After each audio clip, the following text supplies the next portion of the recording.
So hi, this is Vivek Mishra and you are watching my YouTube channel. तो भाई चालू करते हैं, वापस से आते हैं अपनी सीरीज पे। और ये जो सीरीज बन रही है वो कौन सी है? इंटरमीडिएट मैक्रो इकोनॉमिक्स 1 की। वो मैटर नहीं करता कि आप बीए के स्टूडेंट हो या बीकॉम के स्टूडेंट हो, बस ये मेक श्योर करना कि आपका जो सेमेस्टर है वो 4th सेमेस्टर होना चाहिए और बुक का नाम होना चाहिए इंटरमीडिएट मैक्रो इकोनॉमिक्स 1। आप आराम से पूरी प्लेलिस्ट चेकआउट कर सकते हो। इसके पहले ही हमने 2 चैप्टर ऑलरेडी बना रखे हैं। अगर आपको क्या बोलते हैं उसको देखना है या फिर आप देखना चाहते हो तो डिस्क्रिप्शन में आपको लिंक मिल जाएगा, आप जाके देख सकते हो। ठीक है, और चैप्टर आज चालू करने वाले हैं चैप्टर नंबर 3 जिसका नाम है Phillips curve and theory of expectations. यहाँ पे हम सीखेंगे कि फिलिप्स कर्व क्या होता है और थ्योरी ऑफ एक्सपेक्टेशन से कैसे फिलिप्स कर्व जो होता है उसमें चेंजेस आते हैं। सिंपल समझते हैं। जैसे कि फॉर एग्जांपल के तौर पे, अच्छा एक चीज और शुरू करने से पहले एक छोटी सी बात, अगर आप नोट्स परचेज करना चाहते हो इस सब्जेक्ट के नहीं किसी भी सब्जेक्ट के, अगर आप नोट्स परचेज करना चाहते हो तो आप इस नंबर पे कांटेक्ट करके जो भी मिनिमम अमाउंट होगा व्हाट्सएप पे पेमेंट करने के बाद आराम से नोट्स परचेज कर सकते हो। ज्यादा महंगे नोट्स होते नहीं है, 150 से 200 के बीच में प्राइस होता है। आप अगर चाहो तो कांटेक्ट करोगे तो हो सकता है क्या पता डिस्काउंट चल रहे हो तो आपको डिस्काउंट भी मिल जाए। सिंपल जी, तो कांटेक्ट करके पक्का ट्राई करना। नंबर अगर दिखाई ना दे रहा हो तो भाई 8059639586 ये नंबर है। तो डिस्क्रिप्शन में भी आपको लिंक मिल जाएगा और वहां पे जाकर प्लेलिस्ट चेकआउट कर सकते हो। और नंबर्स की डिटेल, नोट्स कैसे परचेज करने हैं वो सब डिटेल आपको डिस्क्रिप्शन में मिल जाएगी। बाकी व्हाट्सएप करोगे आपको सब बता देंगे।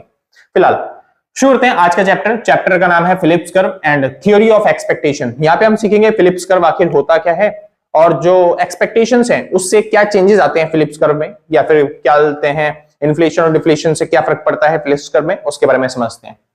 तो ये पूरा चैप्टर आपका कंप्लीट हो जाएगा, बस आपको ये 4 पॉइंट सीखने हैं। जैसे ही आपके 4 पॉइंट कंप्लीट हो गए वैसे ही पूरा चैप्टर आपका भी कंप्लीट हो जाएगा। 4 पॉइंट में सबसे पहला पॉइंट क्या आता है, फिलिप्स कर्व क्या होता है। उसके बाद हम समझेंगे नेचुरल रेट ऑफ अनएम्प्लॉयमेंट क्या होता है।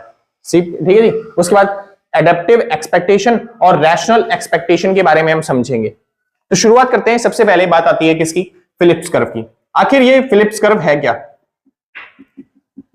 फिलिप्स कर्व कुछ नहीं, फिलिप्स कर्व जो है वो एक बचपन में आपने पढ़ा होगा इंडिफरेंस कर्व, आईसी कर्व जिसको हम बोलते हैं, बस उसी कर्व की तरह एक कर्व है जिसको हम क्या बोलते हैं, फिलिप्स कर्व। तो फिलिप्स कर्व क्या होता है? एक ऐसा कर्व जो कि रिलेशन दिखाता है किस किस के बीच में, इन्फ्लेशन के बीच में, इन्फ्लेशन हमारे देश में कितना चल रहा है उसके बीच में, और अनएम्प्लॉयमेंट के बीच में।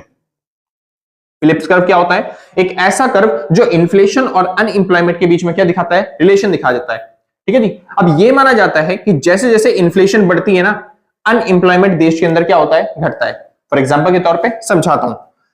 हम ये मान लेते हैं कि देश में इन्फ्लेशन, इन्फ्लेशन मतलब महंगाई, हमारे देश में इन्फ्लेशन क्या हो रही है, बढ़ रही है, यानी महंगाई क्या हो रही है, बढ़ रही है। महंगाई का बढ़ने का मतलब होता है कि जो प्रोडक्ट्स आप बेचते हो या फिर जो बिजनेसमैन जो प्रोडक्ट्स बेचते हैं उनके प्राइसेस क्या हो रहे हैं, बढ़ रहे हैं। अब प्रोडक्ट के प्राइसेस बढ़ेंगे तो जो बिजनेसमैन है वो जो प्राइस कमाते थे या फिर वो जो प्रॉफिट कमाते थे उनके प्रॉफिट पे क्या होने वाले हैं, बढ़ने वाले हैं। तो इन्फ्लेशन के बढ़ने से क्या होता है, इन्फ्लेशन के बढ़ने से बिजनेसमैन का प्रॉफिट बढ़ जाता है। अब प्रॉफिट बढ़ने की वजह से बिजनेसमैन सोचता है कि क्यों ना प्रोडक्शन भी बढ़ाए, क्योंकि ज्यादा प्रॉफिट हो रहा है तो ज्यादा आउटपुट बना के बेचेंगे। और जैसे ही बिजनेसमैन सोचता है ज्यादा आउटपुट बना के बेचे तो उसको क्या करना पड़ता है, उसको अपने लेबर्स को ज्यादा जॉब्स देनी पड़ती हैं। यानी कि देश के अंदर एम्प्लॉयमेंट क्या होता है, एम्प्लॉयमेंट बढ़ जाता है, लोगों को रोजगार मिलने लग जाता है। लोगों को रोजगार मिल रहा है तो मतलब देश के अंदर बेरोजगारी, अनएम्प्लॉयमेंट, अनएम्प्लॉयमेंट क्या हो जाएगा, कम हो जाएगा। सिंपल सी बात, जैसे ही देश में इन्फ्लेशन होता है उसकी वजह से देश के अंदर अनएम्प्लॉयमेंट क्या होने लग जाता है, कम होने लग जाता है। इसीलिए देखो, मान लेते हैं ये हमारा था क्या बोलते हैं इन्फ्लेशन का रेट या फिर प्राइस लेवल, क्या बोलते हैं इसे, प्राइस लेवल। ये था हमारा प्राइस लेवल। तो देश में कितने लोग बेरोजगार घुमा करते थे तब, उस टाइम पे देश में इतने लोग अनएम्प्लॉयड रहा करते थे, यानी हम पॉइंट ए पे थे। सिंपल। अब क्या हो गया, इन्फ्लेशन बढ़ गया, यानी जैसे ही प्राइसेस बढ़ गए चीजों के मार्केट के अंदर, जैसे ही प्राइस क्या हो गए, बढ़ गए, पी से हम कहां पे आ गए, P1 पे। प्राइस बढ़ते के साथ ही देश में क्या होगा, अनएम्प्लॉयमेंट क्या हो जाएगी, कम हो जाएगी, बेरोजगारी कम हो जाएगी, यानी क्यू से हम कहां पे आ जाएंगे, Q1 पे आ जाएंगे। क्योंकि जैसे ही प्राइस बढ़ेंगे बिजनेसमैन सोचेगा थोड़ा ज्यादा बना के बेचता हूं, ज्यादा बनाने की लालच में लोगों को वो जॉब प्रोवाइड करेगा, तो जो बेरोजगारी होती है वो क्या हो जाएगी, देश के अंदर कम हो जाएगी। इतना समझ में क्या? और सेम इसका उल्टा भी, अगर मान लेते हैं इन्फ्लेशन कम हो जाता है, इन्फ्लेशन कम हो जाता है। इन्फ्लेशन कम होने का मतलब है, मैं कह रहा हूं कि मार्केट में चीजों के प्राइस क्या होते हैं, वो कम हो जाते हैं। या फिर दूसरी भाषा में कहा जाए कि देश में डिफ्लेशन हो जाता है, मंदी हो जाता है। लेकिन अगर मैं मंदी के हिसाब से बताऊं, मंदी होना एक नेगेटिव वे में, नेगेटिव पॉइंट ऑफ व्यू को डिनोट करता है, इसलिए डिफ्लेशन की जगह मैं वर्ड यूज करूंगा कि इन्फ्लेशन क्या हो रहा है, कम।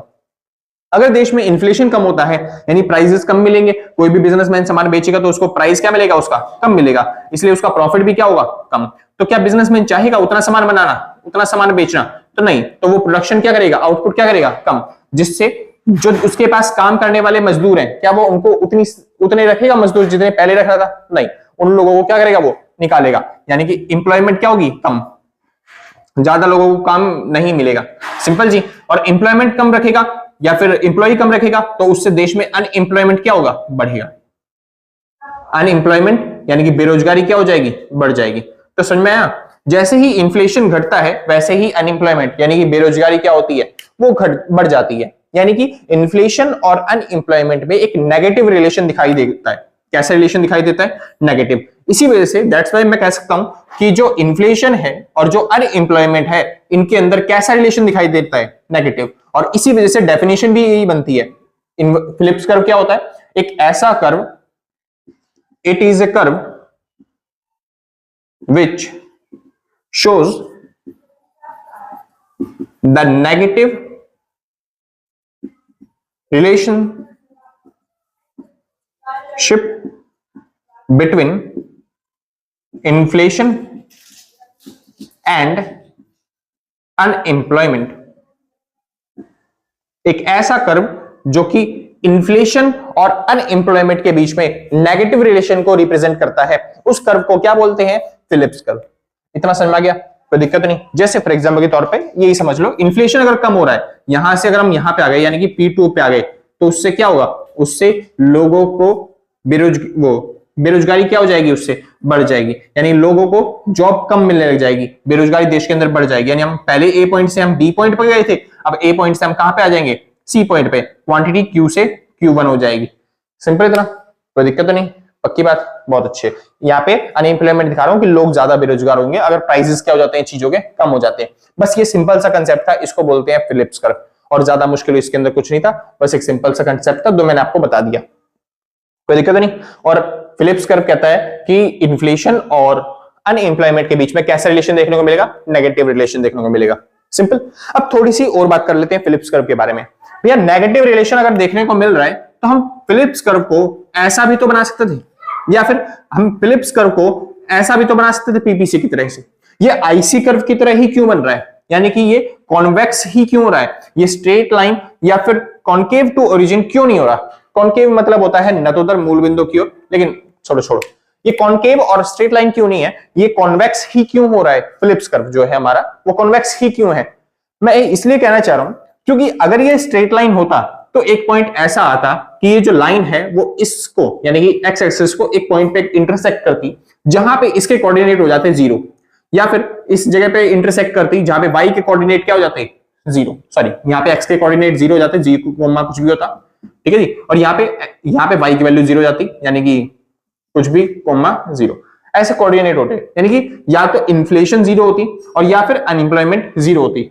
इस वाले कर्व में भी सेम ऐसे ही, यहां पे इंटरसेक्ट और यहां पे इंटरसेक्ट करते तो या तो 0 कोमा कुछ ना कुछ आता या फिर कुछ ना कुछ कोमा 0 आता। यानी एक पॉइंट जो है या तो इन्फ्लेशन या फिर क्या बोलते हैं अनएम्प्लॉयमेंट, कुछ ना कुछ 0 देखने को मिलता। लेकिन आपको पता ही है देश में क्या किसी भी चीज का प्राइस 0 कर सकते हैं क्या? दुनिया में कोई भी चीज क्या फ्री में मिलती है? नहीं जी, कोई भी चीज फ्री में नहीं मिलती। दैट्स वाई हम किसी भी चीज का प्राइस यानी कि इन्फ्लेशन जिसको मैं कह रहा हूं उसको 0 नहीं कर सकते। इसीलिए जो ये वाली प्राइस वाली जो लेवल है ना, इसको मैं 0 पे नहीं ले सकता। यानी कि ये जो फिलिप्स कर्व होता है कभी भी ये इस लाइन को यानी कि एक्स एक्सिस को कभी भी टच नहीं करेगा, क्योंकि किसी भी प्रोडक्ट का प्राइस मैं 0 नहीं कर सकता। इतना समझ में आ गया, कोई दिक्कत नहीं, बहुत अच्छी बात है। वो कह रहा भैया ये तो बचपन में हमें को पता था, लेकिन ये यहां पे क्यों नहीं हो रहा इंटरसेक्ट, यहां पे तो हो सकता था इंटरसेक्ट। समझिए, हम किसी भी चीज को 0 नहीं कर सकते प्राइस के तौर पे अगर देखा जाए तो, लेकिन अनएम्प्लॉयमेंट अगर देखा जाए ना, अनएम्प्लॉयमेंट बेरोजगारी, हर गवर्नमेंट चाहती है कि उसके देश में भी बेरोजगारी क्या हो जाए, 0 हो जाए। लेकिन कभी भी किसी भी देश के अंदर बेरोजगारी 0 नहीं हो सकती। सिंपल, किसी भी देश के अंदर बेरोजगारी 0 नहीं हो सकती। किसी भी देश में जाओगे जहां पे आपको लगता है कि यहां पे कोई भी इंसान बेरोजगार नहीं है, वहां पे भी आपको बेरोजगार देखने को मिलेंगे, क्योंकि नेचुरल रेट ऑफ अनएम्प्लॉयमेंट हर देश में होता ही है। समझ में आया? कोई दिक्कत तो नहीं? पक्का?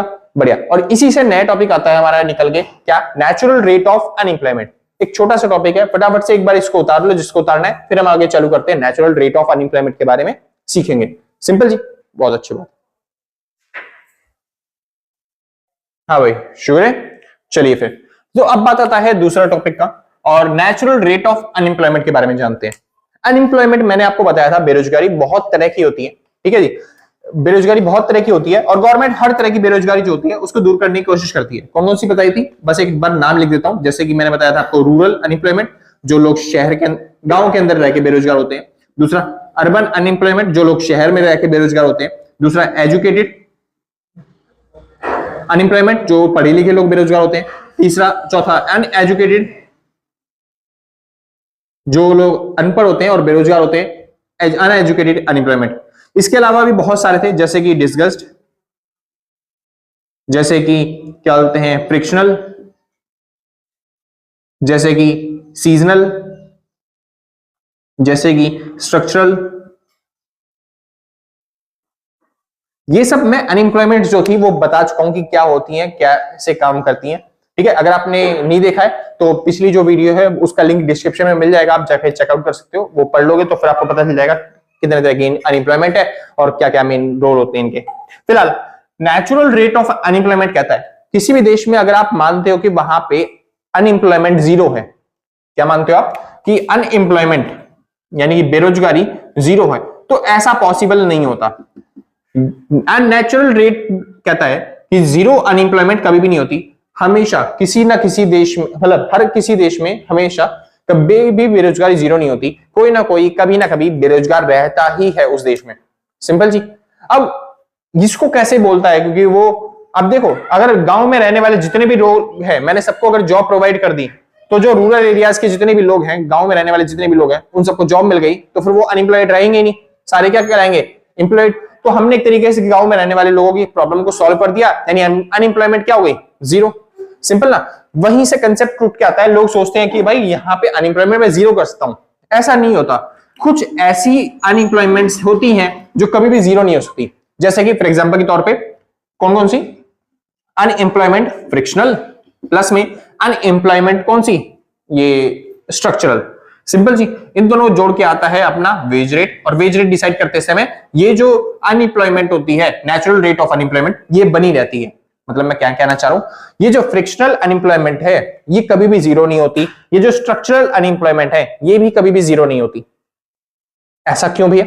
सुनिए, फ्रिक्शनल अनएम्प्लॉयमेंट क्या होती है, कोई बंदा किसी कंपनी के अंदर अच्छे तरीके से काम कर रहा था, बढ़िया तरीके से काम कर रहा था, अच्छा खासा पैसा कमा रहा था, लेकिन मनुष्य के अंदर क्योंकि लालच होती है, और लालच मनुष्य को अच्छी तरीके से तरक्की करवाती है ना, क्योंकि लालच एक कला है भाई, ठीक है जी। क्योंकि जितनी ज्यादा लालच होगी उतना ज्यादा पैसा कमा पाओगे, क्योंकि इंसान के अंदर लालच नहीं होती तो चीजों की खोज नहीं होती। फिलहाल तो इसने सोचा यहाँ पे सैलरी मेरे को मिल रही है 2 लाख रुपए, क्यों ना मैं इस सैलरी की जगह और कहीं पे अप्लाई करके देखूं, क्या पता मेरे को अच्छी सैलरी मिल जाए। उसने कहीं और पे अप्लाई किया, जाके एक कंपनी उसको मिली जो उसको 4 लाख रुपए दे रही है, तो जाहिर सी बात है वो इस कंपनी को छोड़ के उस कंपनी में जाके ज्वाइन करेगा। और ऐसा तो कभी होता नहीं कि उसने आज छुट्टी मारी है, आज कंपनी को रिजाइन डाला कि आज मैं रिजाइन कर रहा हूं, तो उसको अगले ही दिन तुरंत ही इस कंपनी ने ज्वाइन कर लिया, क्योंकि एक नोटिस पीरियड नाम का एक चीज होती है। नोटिस पीरियड क्या होता है, एक टाइम पीरियड होता है जिसमें अपना जो काम होता है, जो भी आपने कंपनी के लिए किया होता है, बकाया होता है, बाकी होता है, वो कोई नया बंदा कंपनी जब तक हायर नहीं कर लेती तब तक आप उस कंपनी को छोड़ के नहीं जा सकते, और जो नया बंदा हायर करती है उसको सिखा के वो काम फिर जाना पड़ेगा आपको। मतलब एक तरीके से आप 5 साल से काम कर रहे हो कंपनी में, आप तुरंत ही कंपनी को रिजाइन करके और तुरंत नहीं जा सकते, आपको कंपनी को नोटिस पीरियड सर्व करना पड़ेगा 2-3 महीने। जो वो नया बंदा लेके आएगी आपकी जगह पे कंपनी, आपको उसको सिखाना पड़ेगा, सारी जो अपनी रिस्पॉन्सिबिलिटी थी वो उसको देनी पड़ेगी, तब आप अपनी कंपनी को छोड़ के जा सकते हो। सिंपल जी। चलिए, फिलहाल तो आप तुरंत तो जा नहीं सकते दूसरी कंपनी में ज्वाइन करने के लिए, तो आप 1-2 महीने के लिए क्या रहते हो, अनएम्प्लॉयड रहते हो, बेरोजगार रहते हो। क्यों? क्योंकि आपको ज्यादा प्रॉफिट के लालच में दूसरी कंपनी में जाना है, जो कि नॉर्मल सी बात है, और तो आप 1-2 महीने के लिए बेरोजगार रहोगे। उस तरह की बेरोजगारी को क्या कहलाती है, वो कहलाती है फ्रिक्शनल अनएम्प्लॉयमेंट। समझे जी, कोई दिक्कत तो नहीं। सेम इसी तरीके से स्ट्रक्चरल अनएम्प्लॉयमेंट, कई बार बिजनेस के स्ट्रक्चर में चेंज होता है। जैसे कई बार क्या होता है, कलर टीवी बेचने वाली कंपनी है जो थी वो कल गई, अब हम कलर टीवी जो है एलसीडी एलईडी और स्मार्टफोन्स में डील करेंगे। तो जो काम करने वाले एम्प्लॉयज थे उनको ये सब चीजें बनाना तो आता नहीं होगा, तो वो ट्रेनिंग के लिए जाएंगे। अब जब तक वो ट्रेनिंग करेंगे तब तक वो प्रोडक्शन हो नहीं पाएगा, यानी एक तरीके से काम हो नहीं पाएगा, उनको सैलरी मिल नहीं पाएगी, तो इसलिए कुछ टाइम पीरियड के लिए वो भी क्या हो गए, बेरोजगार। तो इस तरह की अनएम्प्लॉयमेंट देशों में देखने को मिलती है। अगर देश में सभी लोगों को काम मिला हुआ है ना, फिर भी क्योंकि उनको ट्रेनिंग लेनी पड़ती है, कहीं दूसरी जगह पे जॉब के लिए अप्लाई करना पड़ता है, तो इसलिए वो कुछ टाइम के लिए वो भी क्या होते हैं, बेरोजगार होते हैं। इसलिए नेचुरल रेट ऑफ अनएम्प्लॉयमेंट हर देश के अंदर देखने को मिलता है। इसलिए हम कभी भी नहीं कह सकते कि कोई देश ऐसा है जिसके अंदर बेरोजगारी अनएम्प्लॉयमेंट जीरो हो गई है, समझे। गोल होता है, हर गवर्नमेंट चाहती है कि उसका गोल क्या हो या फिर उसके देश में अनएम्प्लॉयमेंट क्या हो, जीरो, लेकिन ऐसी अनएम्प्लॉयमेंट जीरो किसी भी देश में कहीं पे भी देखने को नहीं मिलती है। इसलिए जो थोड़ी बहुत अनएम्प्लॉयमेंट है उसको बोलते हैं नेचुरल रेट ऑफ अनएम्प्लॉयमेंट, कि अनएम्प्लॉयमेंट इतनी तो नेचुरली हर देश के अंदर होती है, समझे। उसको हम बेरोजगारी कंसीडर भी नहीं करते, सिंपल। कई बार होता है इनवॉलंटरी अनएम्प्लॉयमेंट, जैसे लोग चाहते ही नहीं है मैं काम करूं, लोग चाहते ही नहीं है मैं काम करूं, तो गवर्नमेंट कहां से पकड़ उसको जॉब दिलवा सकती है। तो कुछ लोग बेरोजगार ही रहना चाहते हैं, इसलिए नेचुरल रेट ऑफ अनएम्प्लॉयमेंट बना ही रहता है कुछ देशों में, सिंपल जी। चलिए अब इसलिए, क्योंकि अब देखो नेचुरल रेट ऑफ अनएम्प्लॉयमेंट बना ही रहता है, इसलिए अनएम्प्लॉयमेंट तो जीरो हो नहीं सकता। इसीलिए फिलिप्स कर्व जो है ना, जब वो दिखाता है तो वो इस एक्सिस को यानी कि वाई एक्सिस को कभी टच नहीं कर सकता, क्योंकि अगर इसको टच कर देगा तो फिर हम दिखाएंगे कि उस देश में अनएम्प्लॉयमेंट का रेट क्या हो चुका है, बिल्कुल जीरो हो चुका है, जो कि ऐसा पॉसिबल नहीं होता। अनएम्प्लॉयमेंट हर किसी देश में रहती ही है, सिंपल जी। चलिए अब चालू करते हैं अडेप्टिव एक्सपेक्टेशन और रैशनल एक्सपेक्टेशन, यानी कि फिलिप्स कर्व में क्या चेंजेस आते हैं अडेप्टिव एक्सपेक्टेशन से और रैशनल एक्सपेक्टेशन से। अब ये क्या चीज होती है वो समझते हैं, समझिए। एक्सपेक्टेशन क्या होता है, एक्सपेक्टेशन होता है अनुमान लगाना या फिर कुछ एक्सपेक्ट करना कि ये अगर हो गया तो मैं ये काम कर दूंगा, यानी कि भविष्य में कोई आपको डिसीजन लेना है या फिर कोई काम करना है या फिर कोई इवेंट होने वाला है जो कि लिंक होगा किसके, आपके पास्ट से। यानी आपने पास्ट में कुछ काम करने के लिए बोला होगा कि पहले मैं ये करूंगा, अगर ये हो गया तो मैं ये काम कर दूंगा। जैसे हम बोलते हैं प्राइस अगर सस्ते हो गए तो मैं क्या करूंगा, मैं डिमांड ज्यादा कर दूंगा, सिंपल जी। तो हम एक्सपेक्टेशन लगाते हैं। तो ये दो तरह की एक्सपेक्टेशन होती है, पहली होती है एडेप्टिव एक्सपेक्टेशन और दूसरी होती है रैशनल एक्सपेक्टेशन, सिंपल जी। अब समझाता हूं क्या चीज है। यहां पे हमको देखना है कि एक इकोनॉमी के अंदर जो फिलिप्स कर्व होता है उसमें कैसे चेंजेस आते हैं, या फिर एक देश के अंदर इन्फ्लेशन और डिफ्लेशन कैसे होता है, सिंपल जी। चलिए यह है Phillips curve 1, Phillips curve 2, Phillips curve 3, और यह है लॉन्ग रन का फिलिप्स कर्व, ठीक है जी। ये शॉर्ट रन वाले हैं तीनों के तीनों। शॉर्ट रन में जो फिलिप्स कर्व होते हैं ना वो डाउनवर्ड स्लोपिंग होते हैं, लेकिन लॉन्ग रन में फिलिप्स कर्व आके हमेशा क्या हो जाते हैं, वर्टिकल हो जाते हैं, बिल्कुल क्या बोलते हैं, परपेंडिकुलर हो जाते हैं, किसके ऊपर, एक्स एक्सिस पे, या फिर वाई के पैरेलल हो जाते हैं, आप कुछ भी कह सकते हो, मर्जी आपकी। अब ऐसा क्यों होता है वो समझाता हूं अभी आपको, फिलहाल आगे चलते हैं, ठीक है जी। अब क्या देखने को मिलता है कि मैंने आपको समझाया था, जैसे ही इन्फ्लेशन होता है, जैसे ही महंगाई होती है, वैसे ही देश में अनएम्प्लॉयमेंट यानी कि बेरोजगारी क्या हो जाती है, कम हो जाती है। यानी देश में जैसे ही महंगाई होती है वैसे ही बेरोजगारी क्या हो जाएगी, कम। यानी जैसे देश में प्राइसेस बढ़ेंगे वैसे अनएम्प्लॉयमेंट क्या हो जाएगा, कम। नेगेटिव रिलेशन बताया था। यानी ये जो सारे फिलिप्स कर्व हैं, ये शॉर्ट रन वाले, ये सारे के सारे शो करते हैं नेगेटिव रिलेशन को, कि जैसे इन्फ्लेशन होगा वैसे ही अनएम्प्लॉयमेंट क्या हो जाएगी, कम हो जाएगी, या फिर इन्फ्लेशन जैसे ही कम होगा वैसे अनएम्प्लॉयमेंट क्या हो जाएगी, बढ़ जाएगी। लेकिन ना एक्चुअल में अगर देखा जाए इकोनॉमी में ऐसा देखने को मिलता नहीं है, कभी भी ऐसा देखने को नहीं मिलता कि अनएम्प्लॉयमेंट बढ़ रही है या फिर अनएम्प्लॉयमेंट घट रही है। आप किसी भी इकोनॉमी में देखोगे शॉर्ट रन में तो चेंजेस होंगे, लेकिन लॉन्ग रन में हमेशा जो अनएम्प्लॉयमेंट होती है ना वो हमेशा एक जगह पे फिक्स रहती है। अब वो कैसे होता है वही मैं समझाने वाला हूं यहाँ पे, सिंपल। तो वो समझने से पहले आप एक बार समझ लो क्या बोलते हैं अडेप्टिव एक्सपेक्टेशन और क्या बोलते हैं रैशनल एक्सपेक्टेशन। चलिए जी शुरू करते हैं। अडेप्टिव एक्सपेक्टेशन और रैशनल एक्सपेक्टेशन में डिफरेंस क्या है, बुक में नहीं दे रखा लेकिन मैं करवा देता हूं, कई बार एग्जाम्स में आ जाता है आपके, तो एक बार ध्यान से समझ लो। जो अडेप्टिव एक्सपेक्टेशन होता है इसका मतलब होता है पास्ट में जो भी आपने डिसीजन लिए हैं, पास्ट में जो भी कुछ हुआ है उसके ट्रेंड को देखते हुए आपको आगे आने वाले जो कर्व होते हैं या फिर आपके आगे आने वाले जो डिसीजन होते हैं उसको आपको ध्यान में मतलब डिसाइड करना होता है। तो यानी कि प्रिडिक्शन करनी होती है किसके बेसिस पे, पास्ट ट्रेंड्स पे। यानी आपको प्रिडिक्शन करनी है कि आगे क्या होने वाला है, किसके बेसिस पे, जो भूतकाल में आपने पिछले जमाने में आपने कोई डिसीजन ले रखे हैं ट्रेंड्स फॉलो करके, उस हिसाब से आपको यहाँ पे डिसीजन लेना है। यहाँ पे रैशनल एक्सपेक्टेशन में क्या होता है, जो अभी आपके ट्रेंड चल रहे होते हैं उसके बेसिस पे आपको यहाँ पे डिसीजन लेने होते हैं। सिंपल। इन दोनों में से ऑप्टिमल यानी सबसे बेस्ट प्रेडिक्शन कौन कर पाता है, तो वो रैशनल एक्सपेक्टेशन कर पाती है, क्योंकि यहाँ पे हम करंट सिनेरियोस को क्या होता है टैकल करते हैं, जबकि यहाँ पे हम पुराने सिनेरियो को टैकल कर रहे होते हैं। सिंपल जी, कोई दिक्कत तो नहीं। वो कह रहे भैया समझ में नहीं आ रहा, कोई नहीं, समझाता हूं अभी, जब डायग्राम से समझाऊंगा तब अच्छे से ज्यादा समझ में आएगा, तब एक बार समझिएगा बहुत बढ़िया तरीके से, फिर दोबारा बस एक बार रिवाइज कर लो कि होता क्या है। उसके बाद यहां पे कह रहा है initially fail to anticipate the higher price. Starting में एडेप्टिव एक्सपेक्टेशन में ना, स्टार्टिंग में हम हायर प्राइस को इनिशिएट करने में या फिर डिसाइड करने में फेल हो जाते हैं। हम नहीं डिसाइड कर पाते कि प्राइस कितना रखा जाएगा, प्राइस क्या इफेक्ट पड़ेगा, कौन लेबर नहीं फिक्स कर पाते कि प्राइस क्या होने वाला है या फिर कितना इन्फ्लेशन का क्या बोलते हैं इफेक्ट पड़ने वाला है उनके वेज रेट पे। जबकि यहाँ पे क्या होता है, पीपल एंटीसिपेट इन्फ्लेशन क्विकली। यहाँ पे पीपल जो होते हैं, जो लोग होते हैं, वो जल्दी से चुटकियों में ही एंटीसिपेट कर लेते हैं कि जो इन्फ्लेशन है उसका क्या रोल होने वाला है, क्या डिसीजन मेकिंग में फर्क होने वाला है, क्या इंप्लॉयमेंट और अनएम्प्लॉयमेंट में चेंजेस आने वाले हैं। सिंपल जी।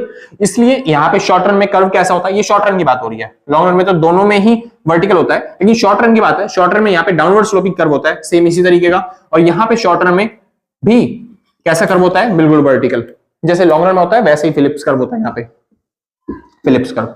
सिंपल जी, इतना कोई दिक्कत तो नहीं। अब एक बार समझते हैं कि मैं क्या समझाना चाह रहा हूं, उस तरीके से समझिए। मान लेते हैं फिलिप्स कर्व हमारा 1 है और ये है हमारा लॉन्ग रन का फिलिप्स कर्व।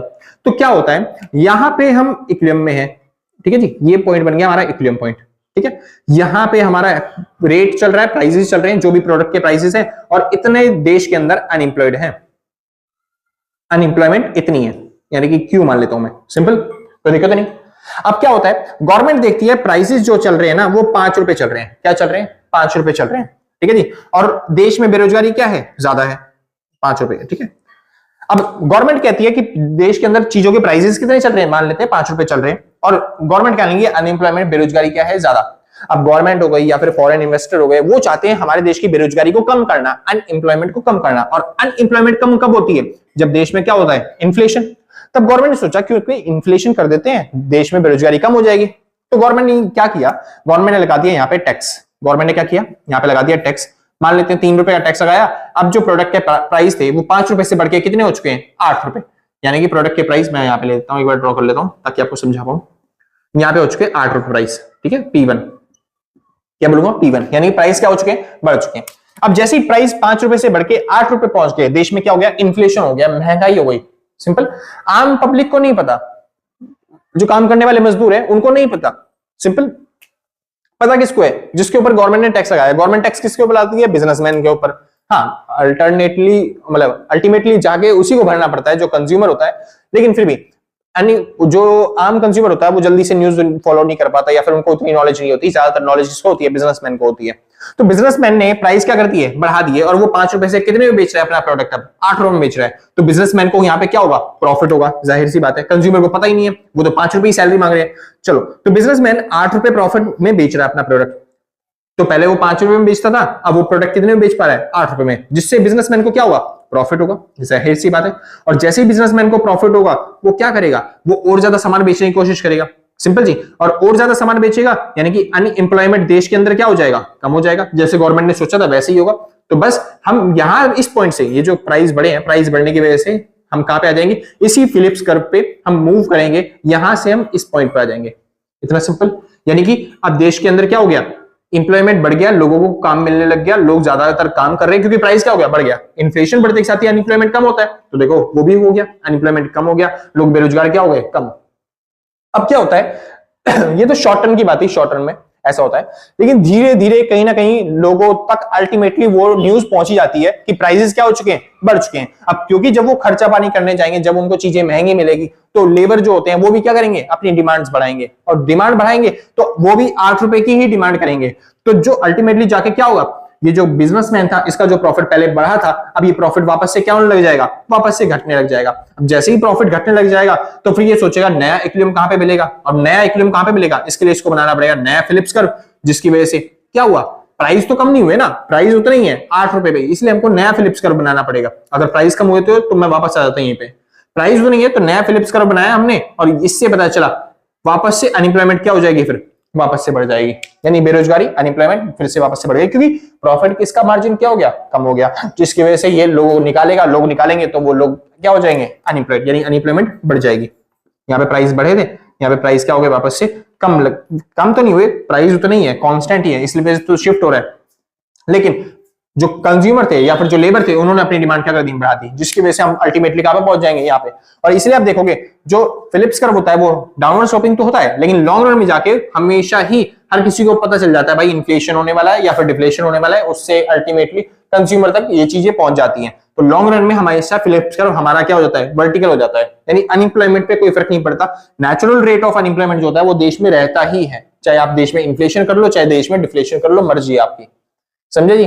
तो ये होता है एडेप्टिव एक्सपेक्टेशन। क्या होता है ये एडेप्टिव एक्सपेक्टेशन? यहां पे क्या होता है, तुरंत हम अडेप्ट नहीं कर पाते, हम पास्ट के जो सिनेरियोज होते हैं उनको देख के हम आगे डिसीजन लेते हैं, यानी कि जो वर्कर होते हैं वो पहले वो 5 रुपए लेते, अब जैसे ही गवर्नमेंट ने 8 रुपए कर दिया, प्राइस बढ़ा दिया, तो उनको तुरंत पता नहीं चला, इसलिए ये क्या हुआ, ये यहाँ पे चले गए, यानी कि लोगों को काम मिलने लग गया बहुत ज्यादा, अनएम्प्लॉयमेंट क्या हो गई, कम हो गई।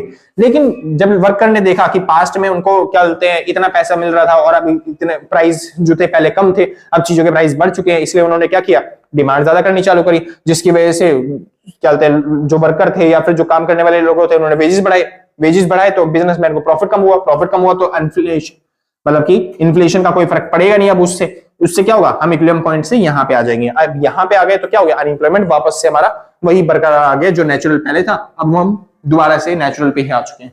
सिंपल। चलिए, तो यहां पे क्या होता है, ये एक स्लो प्रोसेस होती है जिसमें हम पहले स्टार्टिंग में फेल हो जाते हैं एंटीसिपेट करने के लिए हायर प्राइस। यहाँ पे वर्कर क्या हो रहे थे, ये हायर प्राइस, गवर्नमेंट ने प्राइस बढ़ा दिए, ये पहचानने में थोड़ी सी देरी हो जाती है, इसकी वजह से हमको ऐसा घूम के जाना पड़ता है। वहीं पे अब चलते हैं हम रैशनल एक्सपेक्टेशन पे। रैशनल एक्सपेक्टेशन में हमारा जो फिलिप्स कर्व बनता है वो डायरेक्ट ऐसा बनता है। अब क्योंकि फिलिप्स कर्व इसमें मिटा दे रहा हूं, यार ध्यान से देखें, हाँ, अब क्योंकि इसमें बिल्कुल ही वर्टिकल होता है हमारा फिलिप्स कर्व, तो इससे क्या होता है, अब यहां पे इन्फ्लेशन रेट, यहां पे अनएम्प्लॉयमेंट, मान लेते हैं ये 5 रुपए था, ये रहा, ठीक है जी, तो ये था हमारा इक्विलिब्रियम पॉइंट। शॉर्ट रन में भी लॉन्ग रन में भी दोनों में ये ऐसा होता है फिलिप्स कर्व, कहां पे, रैशनल एक्सपेक्टेशन में। रैशनल एक्सपेक्टेशन मतलब क्या होता है, जहां पे करंट में जो सिनेरियोस चल रहे होते हैं, ट्रेंड चल रहे होते हैं, उन्हीं को फॉलो करते हुए डिसीजन लिए जाते हैं। सिंपल जी, करंट ट्रेंड जो चल रहा होता है उसी को फॉलो करते हुए डिसीजन लिए जाते हैं। यानी ये माना जाता है, क्योंकि ये पहले चल रही थी थ्योरी, जब लोगों के पास न्यूज नहीं थे, फोन्स नहीं थे, स्मार्टफोन नहीं थे, तो न्यूज हमारे पास लेट पहुंचती थी, हम इसी को फॉलो करते थे, एडेप्टिव एक्सपेक्टेशन को। लेकिन अब क्योंकि न्यूज आ चुकी है, फोन आ चुके हैं, बहुत सारी चीजें कंज्यूमर के पास आ चुकी है, जैसे ही कोई डिसीजन लिया जाता है तुरंत ही आप देखोगे वहीं तुरंत जाके क्या बोलते हैं कंज्यूमर तक वो बातें पहुंच जाती है। जैसे चलते हैं, मान लो कोई गवर्नमेंट ने डिसीजन लिया कि भाई कल सोमवार से चलते हैं, आज रात 12 बजे से 500 और 1000 के नोट बंद हो जाएंगे, तो तुरंत ही 500 1000 के नोट बंद हो जाते हैं। कंज्यूमर जो होता है वो उस चीज को लेने से मना कर देता है, तुरंत ही काम चालू हो जाता है। होता है ना ऐसा, क्योंकि आजकल के पास सोशल मीडिया सबके पास आ चुका है, सबको पता चल जाती है इन्फॉर्मेशन। स्कूल की छुट्टी होने वाले बच्चों को पहले ही पता चल जाता है, समझे जी। हाँ जी, तो कोई भी काम होने वाला होता है आज के टाइम पे डिसीजन जो मेकिंग हो गई है बहुत ईजी हो गई है, लोग जल्दी से पता लगा देते हैं। तो इसलिए हमको यहाँ पे जो बिजनेसमैन को प्रॉफिट होने वाला था वो प्रॉफिट अब बिजनेसमैन को नहीं होता। जैसे ही गवर्नमेंट ने 8 रुपए प्राइस बढ़ाए, 8 रुपए प्राइस बढ़ाने से क्या होता है, जो प्रॉफिट बिजनेसमैन को होने वाला था वो प्रॉफिट बिजनेसमैन को होता नहीं है। कंज्यूमर को पता चल जाता है कि प्राइस बढ़ चुके हैं, तो हमको वेजेस भी क्या मिलने चाहिए, अब ज्यादा मिलने चाहिए, क्योंकि बिजनेसमैन प्रॉफिट ज्यादा कमा रहा है। तो इस वजह से वो अपने वेजेस बढ़ा देते हैं, बिजनेसमैन को कोई फायदा मिलता नहीं है, इसलिए वो जितने लोग पहले काम करवा रहा था उतने ही लोगों से अभी भी काम करवाता है। यानी देश में जो अनएम्प्लॉयमेंट कम होनी चाहिए थी वो अनएम्प्लॉयमेंट कम नहीं रहती, वो वहीं की वहीं रहती है। सिंपल जी, कोई दिक्कत तो नहीं। इसलिए चाहे इन्फ्लेशन हो जाए चाहे डिफ्लेशन हो जाए, उससे कोई भी इकोनॉमी पे फर्क नहीं पड़ता। कोई डाउट्स, समझ में आ गया? मेरे हिसाब से भाई मैंने बहुत अच्छे तरीके से समझा दिया है। सिंपल जी, अगर आपको फिर भी डाउट होता है तो इसको पेपर में करके कैसे आना है, जब भी आपके पेपर में ये पूछे एडेप्टिव एक्सपेक्टेशन या फिर रैशनल एक्सपेक्टेशन, तो मैंने जो भी पॉइंट्स बताए हैं इनके बारे में आप ये लिख के आओगे। डिफरेंस नहीं कह रहा मैं, ये पॉइंट्स जो होंगे एडेप्टिव वाले पॉइंट्स एडेप्टिव में लिख देना और रैशनल वाले पॉइंट्स रैशनल में अगर आया तो समझे। अगर डिफरेंस पूछना है तो ये करके आओगे आप, ठीक है। और उसके साथ साथ जो आप डायग्राम बनाओगे, ये डायग्राम आपने डिराइव कैसे किया, इक्विलिब्रियम क्या होता है, इक्विलिब्रियम प्राइस क्या होता है, इक्विलिब्रियम क्वांटिटी क्या होती है, अनएम्प्लॉयमेंट क्या होता है, नेचुरल रेट ऑफ अनएम्प्लॉयमेंट क्या होता है, इसमें प्राइस बढ़ेंगे तो फिर क्या चेंजेस आएंगे, प्राइस घटेंगे तो क्या चेंजेस आएंगे, ये सब आपको स्टेप्स में बता के आने पड़ेंगे। समझे जी? जैसे आप करते नहीं थे बचपन में 10वीं क्लास में कि एक ट्रायंगल आपने ड्रॉ किया, उसमें एक लाइन सेगमेंट बनाना है ए से बी तक और उसको लिख के आते थे, फिर उसके बाद draw a line segment A and B for 5.6 centimetre long, समझे? तो आपको ऐसे एक्सप्लेन भी करके आना पड़ेगा, तभी आपको अच्छे नंबर मिल पाएंगे। कोई डाउट्स? मेरे हिसाब से मैंने बहुत अच्छे तरीके से समझाया है। अगर आपको फिर भी कोई डाउट रह गया हो तो भाई नीचे कमेंट में कर देके बता देना, ठीक है? और बस ठीक है, सिंपल जी। तो अगर आपको वीडियो अच्छी लगी हो तो लाइक से सब्सक्राइब करके पक्का जाना, और अगर आपने पहले से कर रखा है तो सच बता रहा हूं भाई साहब, दिल से, कलेजे से, गुर्दों से, फेफड़ों से, शरीर के अंग अंग से कहेंगे आपको, सिंपल जी। और जाने से पहले एक बात और कि अगर आप नोट्स परचेज करना चाहते हो तो इस नंबर पे कांटेक्ट करके जो भी मिनिमम अमाउंट होगा व्हाट्सएप पे पेमेंट करके आराम से नोट्स परचेज कर सकते हो, सिंपल जी। और मेरे को पता है मेरी राइटिंग बहुत गंदी है, तो इस वजह से परचेज करने के टाइम पे जब आप नोट्स देखोगे तो हैंड रिटन नहीं मिलेंगे, आपको मिलेंगे कंप्यूटर टाइपिंग नोट्स, ताकि आपको कोई दिक्कत ना हो किसी भी टॉपिक को समझने में, सिंपल जी। चलिए, तो यहां पर खत्म होता है आपका चैप्टर नंबर 3, आगे मिलेंगे चैप्टर नंबर 4 के साथ। तो आज के लिए बस इतना ही, मिलते हैं कल सेम टाइम सेम अगले दिन, और टाटा बाय बाय। तो जिसको नोट करना है भाई नोट कर लेना, बाकी बाय बाय।